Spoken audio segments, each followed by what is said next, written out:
तो यहाँ पे देखिए फर्स्ट क्वेश्चन में क्या, there should be equal opportunities, there should be equal opportunities for both rich and the poor.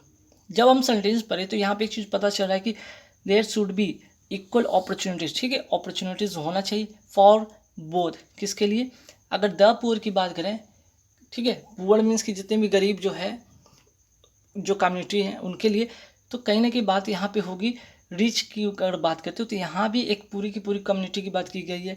तो जब पुअर से पहले मैंने द का यूज़ यहाँ पे सेंटेंस में दिया गया है, ठीक है, जब पुअर से पहले यहाँ पे द आर्टिकल लगाया गया है तो यहाँ पे रिच के पहले भी क्या करना होगा, आपको द लगाना होगा, ठीक है। यहाँ पे जैसे पुअर के पहले द है तो उसी तरह रिच के पहले भी क्या होगा, आपका द आर्टिकल यूज़ होगा, ठीक है। एक तो सेंटेंस फॉर्मेशन में जो है प्रॉपर ऑर्डर को मेंटेन रखने के लिए भी यहाँ पे देख सकते हैं, जैसे कि एंड के बाद, ठीक है, एंड के बाद अगर आपका जो है यहाँ पे एडजेक्टिव से पहले द लगाया गया, उसी तरह एंड से पहले भी द लगाया जाएगा उस एडजेक्टिव के पहले, ठीक है। एक तो फॉर्मेशन के अनुसार भी होगा, दूसरा रूल के अनुसार भी होगा। तो पहला सेंटेंस अगर देखें तो एरर किस पार्ट में है, आपका सी वाले पार्ट में एरर है, ठीक है। चलिए नेक्स्ट क्वेश्चन पे आते हैं, one should keep his word. अब देखिए वन से शुरू है, सब्जेक्ट क्या है आपका, सब्जेक्ट है वन, तो इसका जो आपका प्रोनाउन होगा वो क्या होगा, वंस होगा, ठीक है, क्या होगा यहाँ पे, वंस। तो आप क्या करेंगे, यहाँ पे हिज को काटेंगे और यहाँ पे क्या करेंगे, वंस का यूज़ करेंगे, क्लियर। तो ध्यान रखिए जब भी सेंटेंस में वन से स्टार्ट होगा उसका जो यहाँ पे प्रोनाउन बनेगा वो होगा वंस, ठीक। चलिए तो इस हिसाब से सी वाले पार्ट में इसमें भी एरर है। नेक्स्ट क्वेश्चन पे आते हैं, देखिए ये जो क्वेश्चन है काफ़ी इंपॉर्टेंट है, ये वेरी वेरी इंपॉर्टेंट, आप नोट कर लीजिए क्योंकि इसमें काफ़ी सारे मैं रूल बताने वाला हूँ, ध्यान रखिएगा। Would you mind for checking this failure, ठीक है, would you mind for checking this failures. अब इसमें किस पार्ट में एरर है, तो सबसे पहले आप नोट कर लीजिए कुछ ऐसे रूल, कुछ ऐसे वर्ड, जैसे कि मैं बता रहा हूँ एडमिट, ठीक है, मैं बता रहा हूँ अवॉइड, मैं बता रहा हूँ delay, deny, mind, forgive. Note कर लीजिएगा काफ़ी इंपॉर्टेंट है भाई, ठीक है। इन्जॉय, चलिए आप इन्जॉय थोड़ा और बढ़िया से लिख देता हूँ, फॉरगिव तो हो गया था, एन्जॉय, चार माइंड हो गया, फॉरगिव हो गया, एंजॉय हो गया, एडमिट, अवॉइड, डिले, डिनाई, और लिख लीजिएगा जैसे कि इट्स नो यूज़, फिर उसके बाद लिख लीजिए कांट हेल्प, फिर लिख लीजिएगा आप इट्स नो गुड, ठीक है। तो जितने भी यहाँ पे मैं वर्ड बताया, mind, forgive, enjoy, admit, avoid, delay, deny, it's no use, can't help, it's no good, ठीक है। तो जितने भी आपको मैं वर्ड बताया इन सभी के बाद इसके बाद क्या आना चाहिए, वर्ब का सीधे फोर्थ फॉर्म आना चाहिए, ठीक है। इसके बाद सीधे वर्ब का फोर्थ फॉर्म आना चाहिए, तो यहाँ पे फॉर नहीं होगा, ठीक है। यहाँ पे क्या होगा, आपको फॉर हटाना होगा क्योंकि इसके जस्ट बाद हम क्या लगाते हैं, वर्ब का फोर्थ फॉर्म लगाते हैं, तो चेकिंग सही है, ठीक है। तो आप फॉर हटा देंगे और जब भी ऐसे वर्ड आपको दिखेंगे माइंड, फॉरगिव, इनके बाद जस्ट बाद आपको वर्ब का फोर्थ फॉर्म लगाना होगा, क्लियर। चलिए नेक्स्ट क्वेश्चन पे आते हैं। नेक्स्ट क्वेश्चन क्या, I have resigned for my post, I have resigned for my post, यहाँ पे किस पार्ट में एरर होगा, तो आपको यहाँ पे जो करना होगा प्रीपोजिशन यहाँ पे फॉर हटाना होगा, ठीक है। पार्ट बी में एरर है, रिजाइंड फ्रॉम होता है, ठीक है, प्रीपोजिशन की अगर हम बात करते हैं तो रिजाइंड फ्रॉम होता है, ठीक है, ये करेक्ट होगा, आपको फॉर हटाना होगा, ठीक। अब आते हैं next question, Sunil is far superior then Rohit in maths, ठीक। अब इसमें किस पार्ट में एरर होगा, तो देखिए Sunil is far superior, superior के साथ हम क्या लगाते हैं, दैन का यूज़ नहीं करते हैं, सुपीरियर के साथ हम क्या करते हैं, टू का यूज़ करते हैं। तो आपका फिफ्थ जो क्वेश्चन है उसमें किस पार्ट में एरर हो गया, बी वाले पार्ट में एरर है, ठीक है। सुपीरियर हो, इन्फीरियर हो, ठीक है, या प्रायर हो, इस तरह के जो वर्ड दिखेंगे उनके साथ हमेशा आप क्या लगाएंगे, टू प्रीपोजिशन लगाएंगे यहाँ पे, ठीक है, टू लगाएंगे ना कि दैन लगाएंगे। चलिए नेक्स्ट क्वेश्चन क्या है, नेक्स्ट क्वेश्चन में है each of the two drafts, ठीक है, टू ड्राफ्ट सही है, वह हैंड रिटन नोइरा। अब यहाँ पे जैसे ही देखें ईच से सेंटेंस स्टार्ट हो रहा है, ईच से सेंटेंस स्टार्ट होगा, ईच हो गया, एवरी हो गया, ठीक है, समबडी हो गया, समवन हो गया, नोबडी हो गया, नो वन हो गया, ऐसे जितने भी वर्ड दिखेंगे स्टार्ट में, सेंटेंस के स्टार्ट में, ये होते हैं सिंगुलर कहलाते हैं, ठीक है। और सिंगुलर के साथ हम कभी भी प्लूरल वर्ब का यूज़ नहीं करते हैं, हम क्या करते हैं, सिंगुलर सब्जेक्ट का यूज़ करते हैं, मीन्स कि इच के साथ वॉज होगा इसका वर्ब, ठीक है। चलिए नेक्स्ट क्वेश्चन पे आते हैं। Next question, he was watching television when his friend had arrived. देखिए यहाँ पे पास्ट की दो घटना हो रहा है, यहाँ पे वॉज से पता चल रहा है और यहाँ पे हैड से पता चल रहा है। हैड अराइव्ड दोनों से यहाँ पे देख सकते हैं कि दोनों पास्ट की दो घटनाएं हैं। तो क्या यहाँ पे चेंज होगा, ध्यान रखिए। पास्ट की दो घटना में एक चीज़ इंपॉर्टेंट होता है, वो क्या होता है, ही वॉज वॉचिंग टेलीविज़न, वो टीवी देख रहा था, ठीक है, वो टीवी देख रहा था। और उसके बाद क्या है, when his friend had arrived. तो देखिए ये क्या होता है, ये तो काम चालू था, ठीक है, ये तो यहाँ पे काम चालू था उस समय, मीन्स कि पास्ट में ये काम चल रहा था, उसी समय कोई घटना घटती है, उसी समय कोई घटना घटी। और प्रेजेंट मीन्स सॉरी पास्ट में जो काम हो रहा था, ठीक है, पास्ट में जो काम हो रहा था वो तो आपका जो होगा पास्ट कॉन्टिन्यूस में होगा, ये सही है, पास्ट कॉन्टिन्यूस में होगा, सही है। लेकिन जो घटना घटी ना, ये पास्ट, यहाँ पे पास्ट इंडेफिनिट में होगा, क्या होगा, पास्ट इंडेफिनिट में ये होगा, तो आपको हैड हटाना होगा। व्हेन हिज फ्रेंड अराइव्ड, ठीक है, पास्ट इंडेफिनिट करना होगा। तो पास्ट की दो घटना, एक तो जो जारी था वो तो आपका पास्ट कंटिन्यूस में होगा, उसी जब जो घटना हो रहा था, मीन्स जो चीज़ जारी था, जो काम आप कर रहे थे, उसी दरमियान अगर आपके सामने कोई दूसरी घटना होता है तो वो पास्ट में होता है, और जो आप काम कर रहे थे वो पास्ट कंटिन्यूस में होता है, बस इतना ध्यान रखिएगा, ठीक है। चलिए अब आते हैं फिलर में, फटाफट देखते हैं।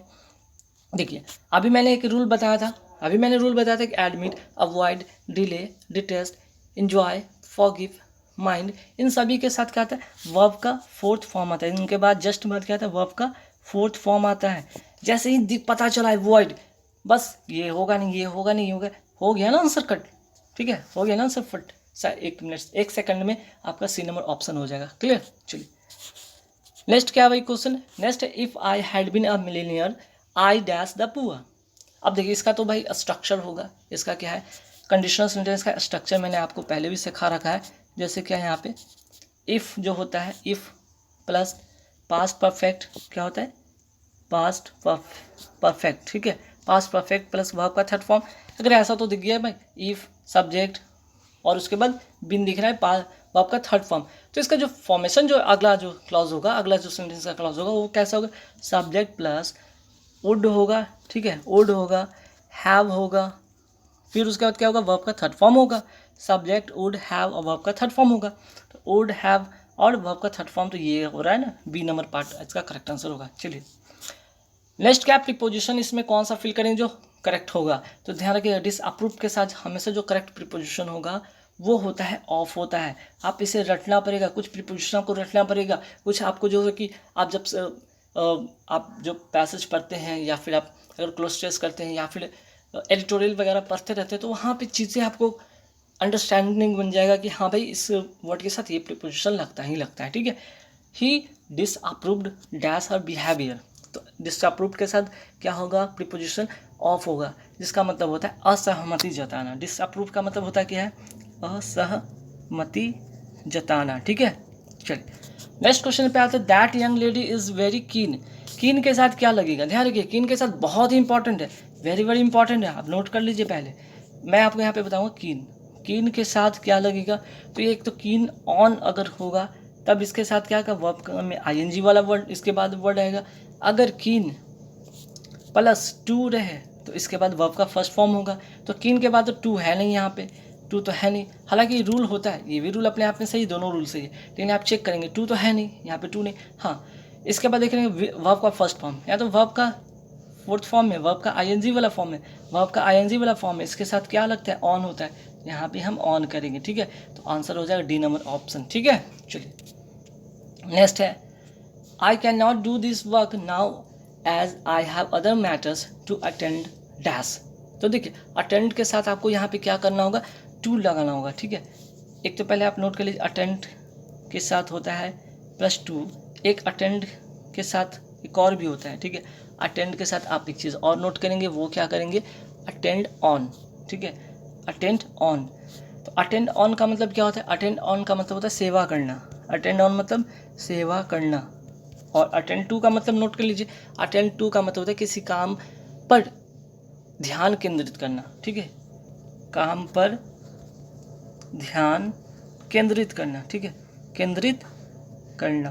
तो देखिए यहाँ पे क्या हो रहा है, I can not do this work, यहाँ पे तो काम ही तो हो रहा है ना, और उस काम पर क्या हो रहा है, यहाँ पे चूंकि I have other matters to attend for, मैं इस काम को नहीं कर सकती क्योंकि मेरा काम है, मेरा कोई और दूसरे काम पर ध्यान केंद्रित है। ठीक है, तो यहाँ जो करेक्ट आंसर होगा वो होगा ए नंबर आंसर। चलिए अब आते हैं फटाफट साइनोनिम पे आते हैं, सिनोनिम पे आते हैं, फटाफट देख लेते हैं कि बेनिफिशियल का मतलब होता है क्या। बेनिफिशियल का मतलब होता है लाभदायक, नोट कर लीजिएगा, लाभदायक, लाभदायक। अब इसका जो साइनो होगा वो क्या होगा, एडमांड होगा, केयरिंग होगा, जनरस होगा, हेल्पफुल होगा। तो पता चल रहा है कि हेल्पफुल होगा, हेल्पफुल का मतलब भी होता है लाभदायक। ठीक है, चलिए नेक्स्ट क्वेश्चन आते हैं, अस्ट्रेंज। अस्ट्रेंज का मतलब क्या होता है, दुर्गंध होता है। अस्ट्रेंज का मतलब होता है दुर्गंध। दुर्गंध का जो होता है, इसका जो साइनो होगा वो होगा स्टिंग। स्टिंग का मतलब भी होता है दुर्गंध। ठीक है, बाकी फ्रेग्रेंस की बात करें, एरोमा का मतलब होता है सुगंध। स्मेल में पॉजिटिव सेंस में गुड स्मेल की ही बात होती है, या बैड स्मेल भी हो सकता है, खैर। लेकिन यहाँ पर अगर बात करें दुर्गंध का तो स्टिंक होगा। चलिए आगे नेक्स्ट बात करते हैं किंडल। किंडल का मतलब क्या होता है भाई, किंडल, किंडल का मतलब होता है यहाँ पे भड़काना। किंडल का मतलब होता है भड़काना, भड़काना। तो इसका जो होगा साइनो होगा इग्नाइट। इग्नाइट का मतलब होता है भड़काना या फिर आग लगाना, ऐसे सेंस में होते हैं। अच्छा इसका नोट अगर मैंने, ड्यूंडल बहुत बार एसएससी के एग्जाम में पूछा जाता है, ड्यूंडल वर्ड। ड्यूंडल का मतलब क्या होता है, कमी आना। ठीक है, कमी आना, किसी चीज़ में कमी आना, नोट कर लीजिएगा। ठीक, अब आते हैं फटाफट देखते हैं एंटोनिम। एंटोनिम में सबसे पहले हम बात करेंगे लुफ्टी। लुफ्टी का मतलब होता है ऊंचा। लुफ्टी का मतलब होता है ऊंचा। ठीक है, तो इसका जो साइनो होगा वो क्या होगा, लो। ठीक है, लो मीन्स नीचा। ठीक है, हालांकि इसका मीनिंग जाना चाहते हो, स्विफ्ट भी बहुत बड़े एग्जाम में पूछा जाता है। स्विफ्ट मतलब तेज होता है। ठीक है, चलिए रिजिड की बात करते हैं। रिजिड का मतलब क्या होता है, कठोर। रिजिड का मतलब होता है कठोर।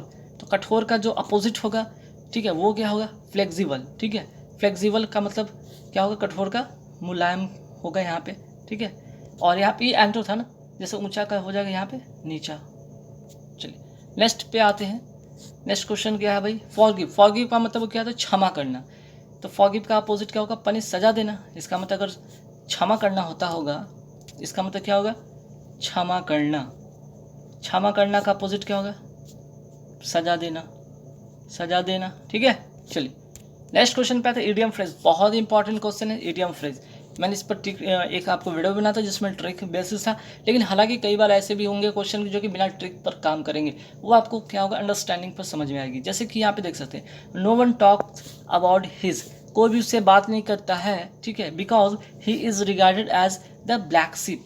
इसी ब्लैक शिप के बारे में बताना है, ये ब्लैक शिप का इडियम आपको बताना है, इडियम फ्रेज इसका होता क्या है। तो देखिए इसका इडियम जो होगा, द ब्लैक शिप का मतलब होगा the one with bad reputation. The one with bad reputation इसलिए ना बात नहीं करता क्योंकि उसका जो है रेपुटेशन कैसा है, बैड है। रेपुटेशन कैसा है, ब्लैक शिप है। ब्लैक शिप, ब्लैक शिप है। ठीक है, और ऐसे भी अगर देख सकते हैं यहाँ पे, अगर ब्लैक शिप से होता है कि बैड सेंस में, नेगेटिव सेंस में।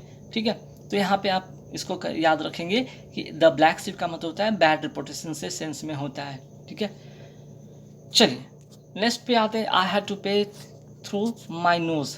इसका जो आपको बताना है इडियम्स किसका बताना है, pay through my nose. I had to dash for the concert ticket.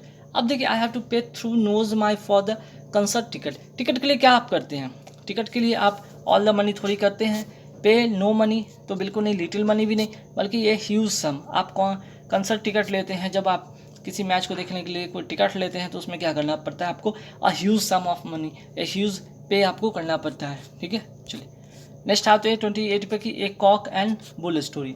एक कॉक एंड बुल स्टोरी का मतलब होता है एक ऐसा स्टोरी जिसपे आप विश्वास नहीं कर सकते हो, या बकवास स्टोरी कह सकते हो। ठीक है, इसका जो करेक्ट आंसर होगा वो होगा डी।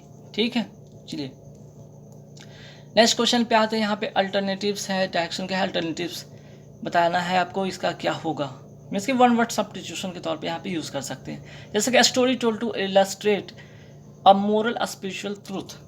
कोई एक ऐसा स्टोरी है जो कि आपको उदाहरण के तौर पर जब आपको पूरी एक मोरल स्टोरी सुना दी जाती है, लास्ट में आपको एक इलस्ट्रेट उसके अकॉर्डिंग बताया जाता है, उसको कहते हैं, क्या कहते हैं भाई, उसको क्या कहते हैं, उसको कहते हैं पैराबल। ठीक है, पैराबल का मतलब होता है कहावतें, कहावत जिसको कहते हैं ना। जैसे पूरा एक स्टोरी था, एक स्टोरी रहता है ना मोरल साइंस की बुक में, लास्ट में एक कमेंट में लिखा रहता है कुछ, उसका एक पैराबल लिखा होता है, कहावतें लिखा होता है, वही बताया गया है यहाँ पे। ठीक है, चलिए अब आते हैं next question, concerning life in a city. ठीक है, concerning life in a city. अब लाइफ और सिटी की बात की गई है तो यहाँ पे क्या होगा, अर्बन होगा। ठीक है, चूँकि अर्बन का मतलब होता है शहरी या शहर से संबंधित, रूरल का मतलब गांव से संबंधित होता है। ठीक है, गांव से संबंधित होता है। और ट्रैवल का मतलब क्या होता है, आदिवासी से संबंधित होता है, आदिवासी से संबंधित होता है। और राशियल का मतलब आपको पता होना चाहिए जाति संबंधी होता है। ठीक है, जाति संबंधी होता है। ठीक है, चलिए नेक्स्ट क्वेश्चन पे आते हैं, bringing about a gentle and easy death specially to in suffering. अब bringing about gentle and easy death, easy death का मतलब क्या होता है, यूथैनेसिया होता है, यूथनेशिया। ठीक है, यूथनेशिया जिसको कहते हैं, इथेंसिया कहते हैं। इथेंसिया का मतलब होता है क्या, इच्छा मृत्यु, इच्छा मृत्यु मीन्स कि अपनी इच्छा से मृत्यु कहते हैं, इथेंसिया। ठीक है, bringing about a gentle and easy death specially to end suffering.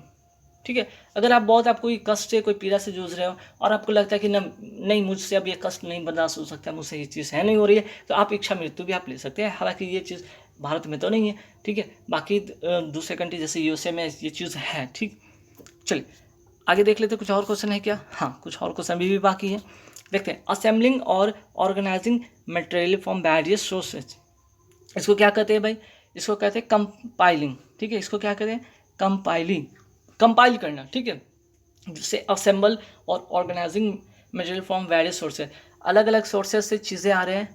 ठीक है, अलग अलग सोर्सेज से चीज़ें आ रहे हैं, इसको क्या करें, एक जगह असेंबल कर देना, इसको कहते हैं कंपाइलिंग भी कहते हैं। चलिए, a reference book in which word with similar meaning are group together, इसको क्या कहते हैं, इसको कहते हैं आपको थीसोरस कहते हैं, इसको कहते हैं, क्या कहते हैं, थीसोरस।